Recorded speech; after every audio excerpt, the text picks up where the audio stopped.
What's the secret sauce? Why doesn't XYZ University, why haven't they reached the reverence, the acclaim that Harvard Business Review has? Some have tried and some have put us explicitly in the crosshairs. I think that we have a critical mass after 100 years of the best thinkers, and it is a constantly evolving group. And we have proven ourselves over the long haul to be a really valuable source of insight and wisdom and inspiration for the leaders who are grappling with the kinds of challenges our readers, our audience are dealing with. Amy Bernstein has just been named editor-in-chief of the world's most important publication on how to manage and lead organizations. That publication is Harvard Business Review. Now, Amy has been at HBR since 2011, and she had been the #2 editor there previously. She came to HBR 14 years ago with a stellar profile in both journalism and thought leadership.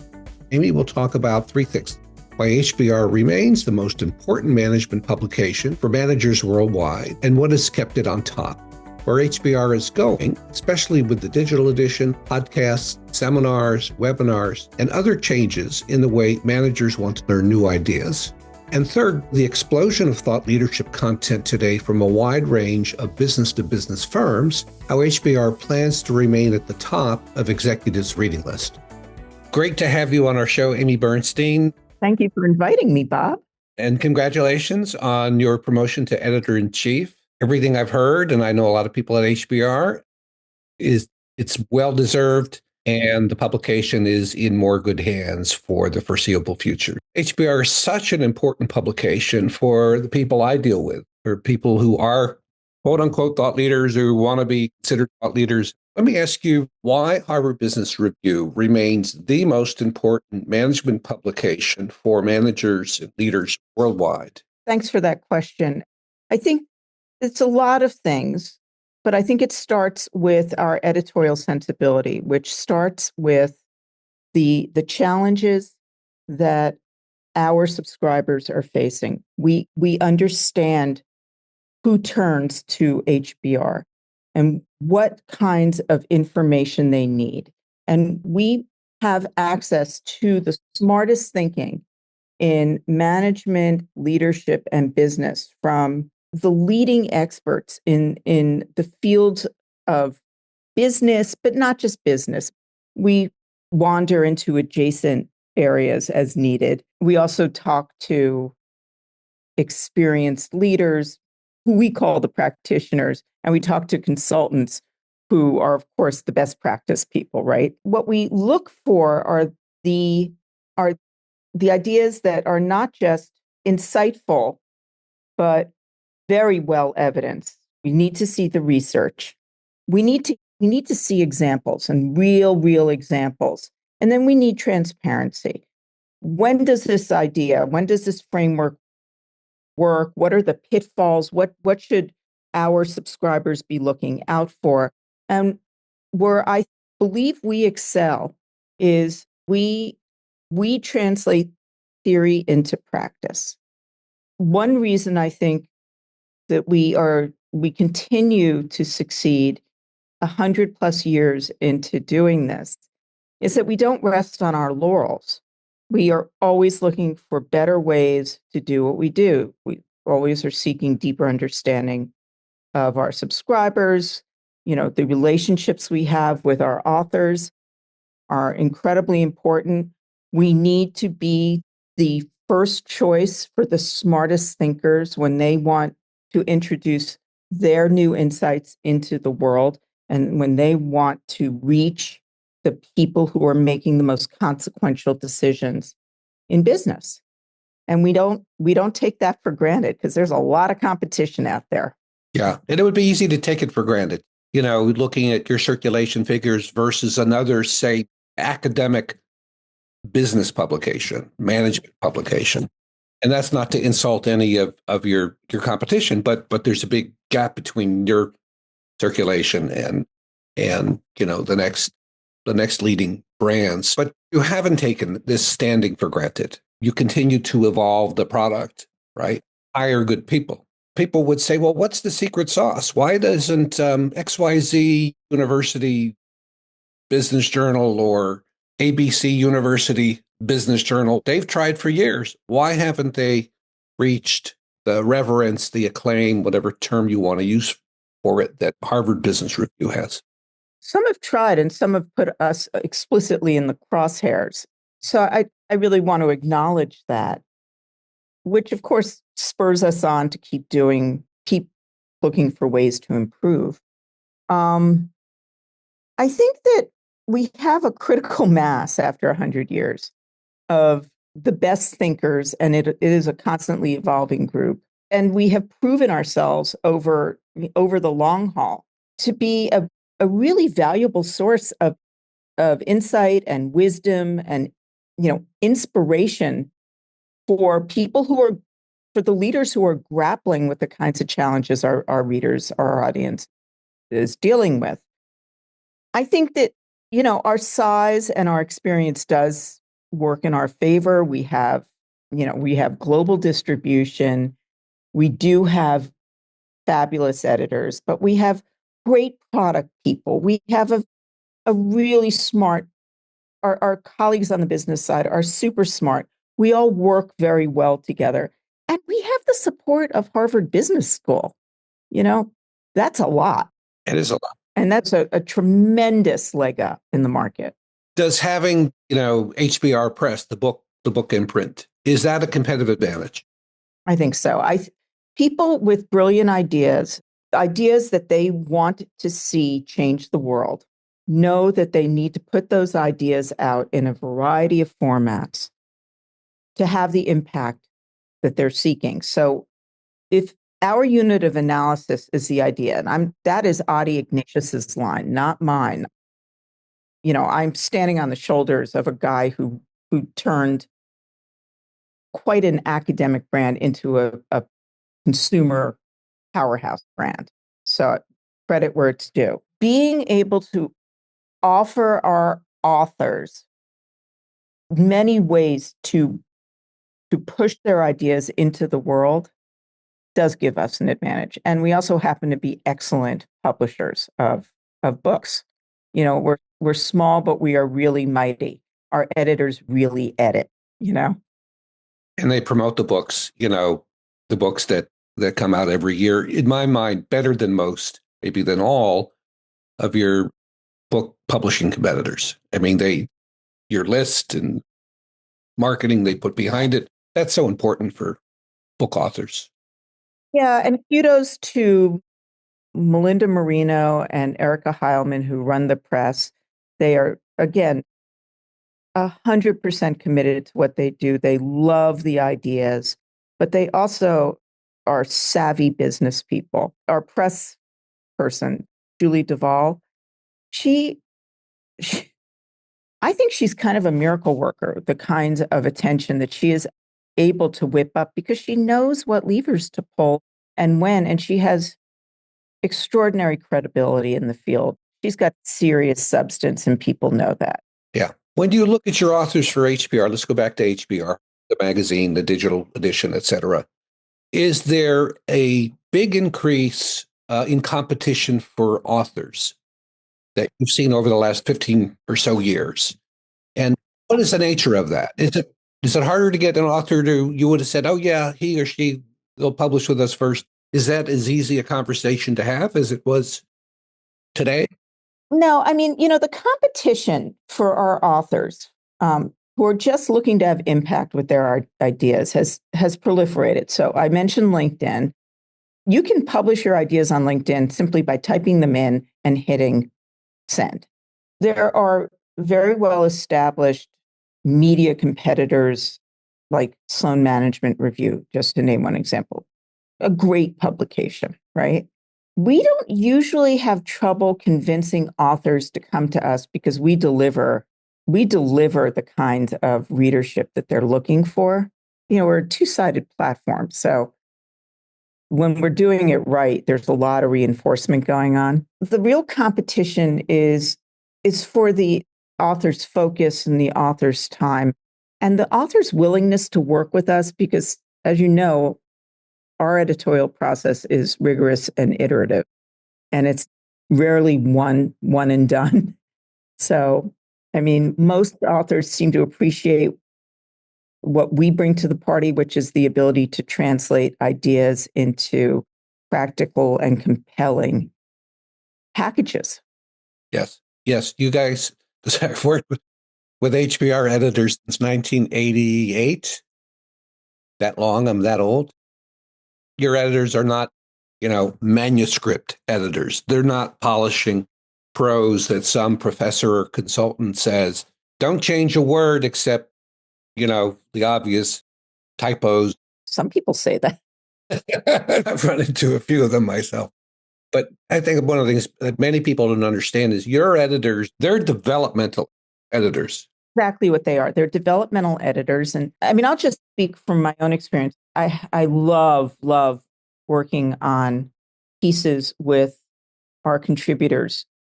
When it works, it's like the greatest little short-term marriage, where the whole is much, much more valuable than the sum of the parts, because I know that the core idea, the valuable insight isn't mine. The author knows that my job is to give that idea, that insight, maximum impact. And when you have that kind of understanding, the relationship is tough and there's a lot of hard work, but it is so gratifying. I know you've been on the other end of it. We have not worked together, but you've worked with some brilliant editors and you know what I'm talking about. I do. And what we do with our clients is we help them make the sausage on our end so that you folks don't immediately reject the mission or a proposal on your end. And working together with some of the smartest people in the world to push their thinking is preaching to the choir here, as you know. Very delicate dance.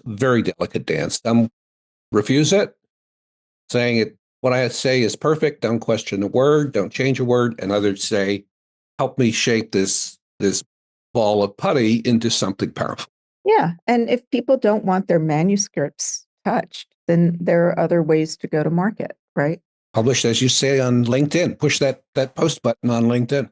And many, I think, wind up doing that. So let's talk about where HBR is going, especially with the digital edition, podcasts, webinars, etc. And maybe even things kind of on the back burner, moving to the front burner that many of your readers and even non-readers would be surprised to see in the next couple years. Well, a couple of things. It won't surprise you or any of your listeners that the center of gravity for us has moved to digital. It used to be that HBR was a magazine with a nice little web operation and a book publishing arm.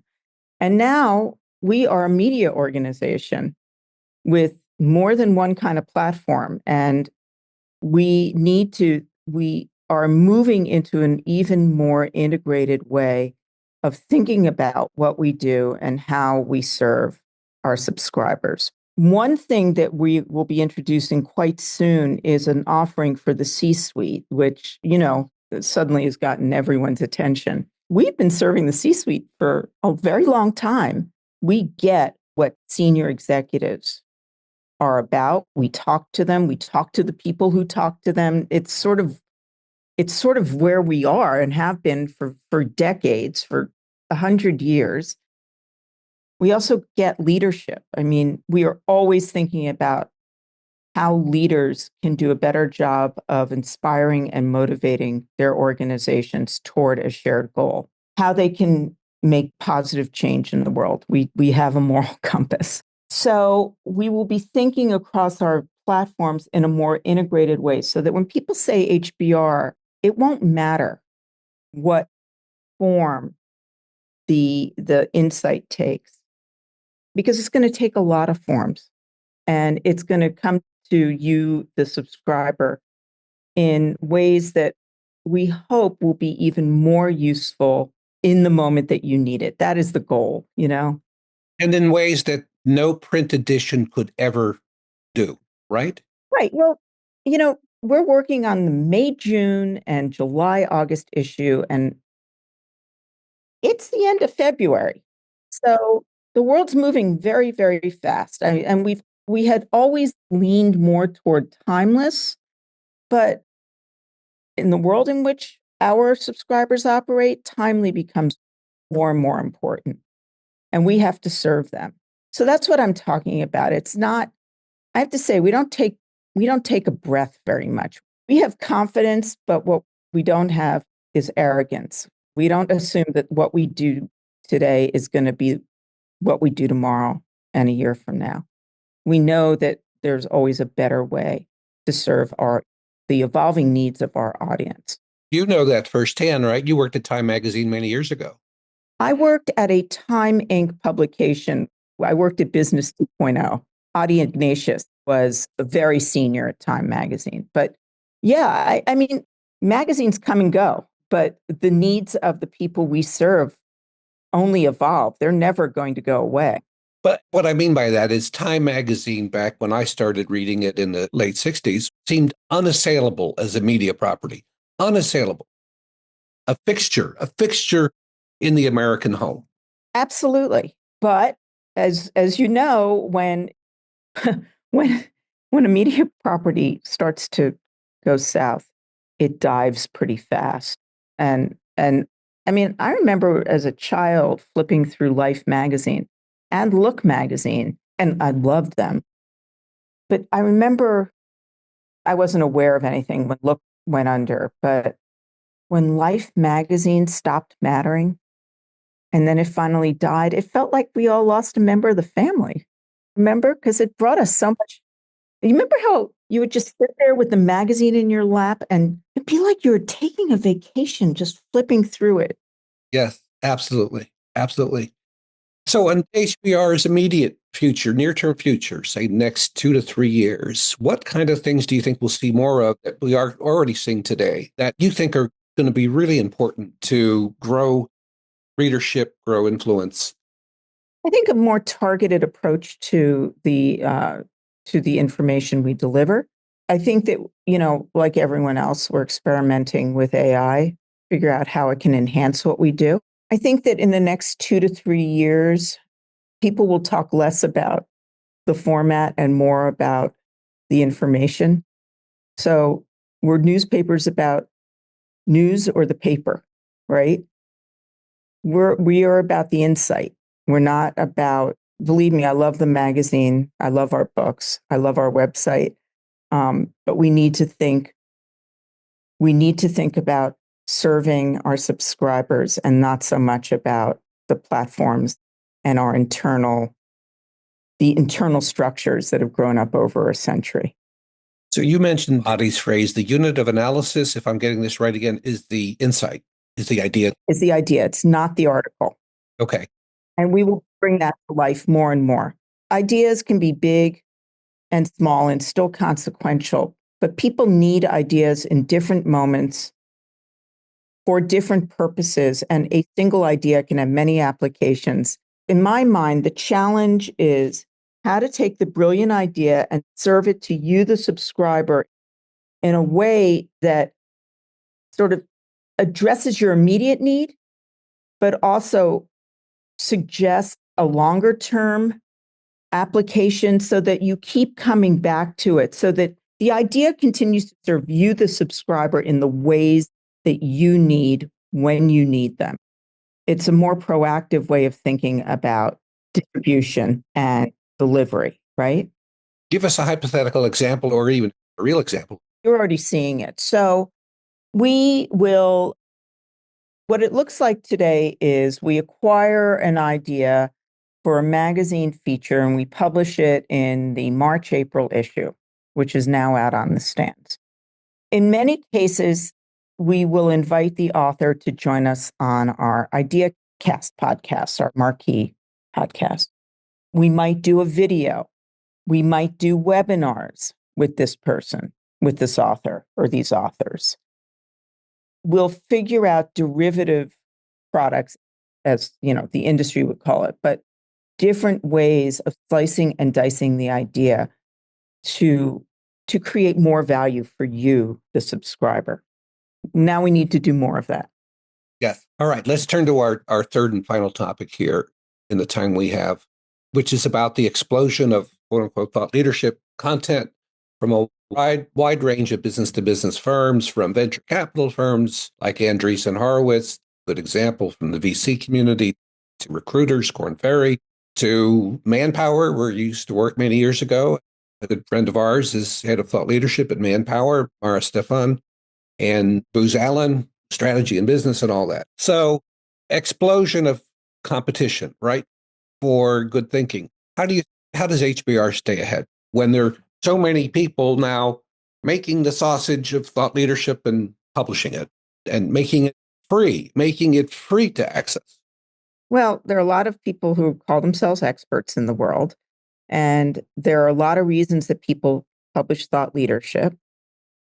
The way we maintain our competitive advantage is by being the most honest broker between the author, and the author can be, as I said, an academic, can be a consultant, it can be someone who has led an organization, and our subscriber, our audience. So we're not trying to sell you anything except, the magazine you hold in your hand or the subscription that gained you access to this article, because we have to support ourselves. But what we're not trying to do is sell you $1 million consulting contract. We're not trying to sell you a product. We are always transparent. We take the trust that our audience places in us really, really seriously.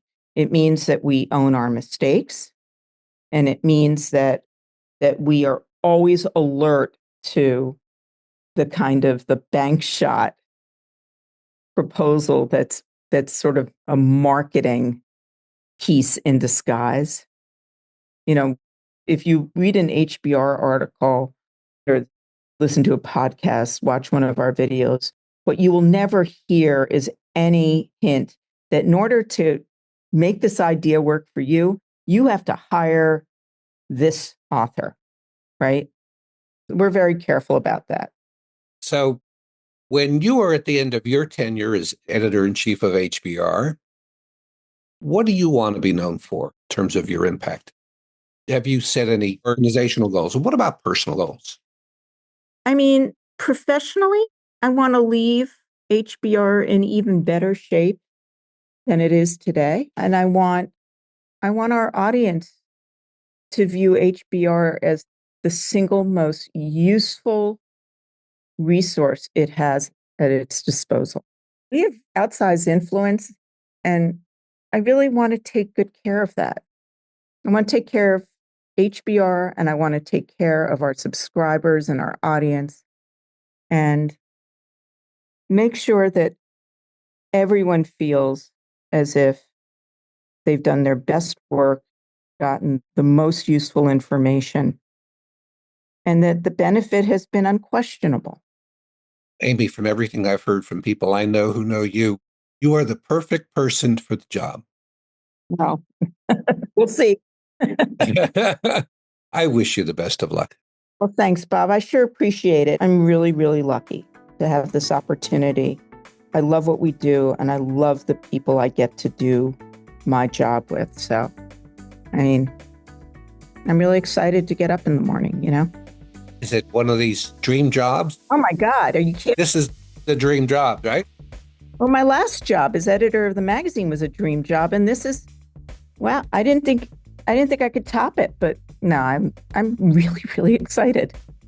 Yeah, well, we wish you the best of luck. Thank you so much, and thank you for inviting me on your program. If you enjoyed this episode, we'd love it if you left a like and if you shared the episode with your colleagues. Everything Thought Leadership is a video and podcast series from Boudet TLP. It's for thought leaders and thought leadership professionals, the people who help experts get recognized as thought leaders. You can find out more about Boudet Thought Leadership Partners at boudettlp.com.